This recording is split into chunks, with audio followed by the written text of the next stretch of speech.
യോബ് ഇന്നലെ കൊടുങ്കാറ്റിനെ പറ്റി കേട്ടിട്ടുണ്ട്. തൻ്റെ കുഞ്ഞുങ്ങളെ വാരിയെടുത്തുകൊണ്ട് പോയ കൊടുങ്കാറ്റ്, തൻ്റെ കുഞ്ഞുങ്ങളെ തകർത്തെറിഞ്ഞ കൊടുങ്കാറ്റ്. പക്ഷെ ഇപ്പൊ യോബിനോട് ചോദിക്കണം, യോബ് പറയും കൊടുങ്കാറ്റിനപ്പുറത്ത് വേറൊന്നുകൂടെ ഉണ്ട്, ഒരു ചുഴലിക്കാറ്റുണ്ട്. പക്ഷെ ആ ചുഴലിക്കാറ്റ് എന്നെ തൂത്തെറിയുന്ന ചുഴലിക്കാറ്റല്ല, മറിച്ച് ആ ചുഴലിക്കാറ്റിനകത്ത് എൻ്റെ കർത്താവുണ്ട്.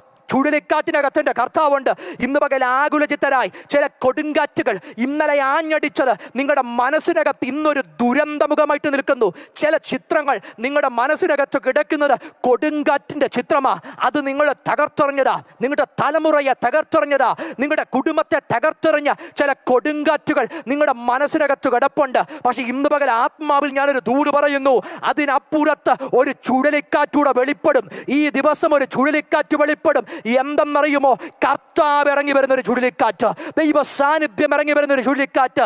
നിങ്ങളുടെ ജീവിതത്തിന്റെ ഏതു മേഖലയിലും നിങ്ങളെ തികവുറ്റവരായി മാറ്റുവാൻ ദൈവ മഹത്വത്തിന്റെ ഒരു വെളിപ്പാടുകൾ സംഭവിക്കുമെങ്കിൽ ആകുലങ്ങളെ പടിക്ക് പുറത്തു നോക്കി വിശ്വാസത്തോടെ ഇന്ന് പകലും ദൈവമുഖത്തേക്ക് നോക്കി എത്ര പേർക്ക് കണ്ണുകളടയ്ക്കാൻ തയ്യാറാകും? എത്ര പേർക്ക് ഹൃദയങ്ങളെ സമർപ്പിക്കാൻ തയ്യാറാകും? ഇത് ദൈവപ്രവർത്തിയുടെ മണിക്കൂറാ. നിങ്ങളായിരിക്കുന്ന ഭവനങ്ങളിലാകട്ടെ ദൈവം നിങ്ങളെ രൂപപ്പെടുത്തി ഇറക്കുകയാ. നിങ്ങളെ അപ്പാടെ ദൈവം മാറ്റിമറക്കുക. കഷ്ടങ്ങളിലും പാടുവാൻ ദൈവം ചിലരെ ഉപയോഗപ്പെടുത്തുകയാ.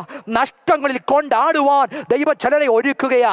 ക്രിസ്തുവിൽ ഉല്ലസിക്കുവാൻ, ക്രിസ്തുവിൽ സന്തോഷിക്കുവാൻ ദൈവാത്മാവ് ചിലരെ മാടി വിളിക്കുമ്പം എത്ര പേര് ഇന്ന് പകൽ ഇതിനു മുമ്പ് സമർപ്പിക്കാൻ തയ്യാറാകുന്നു?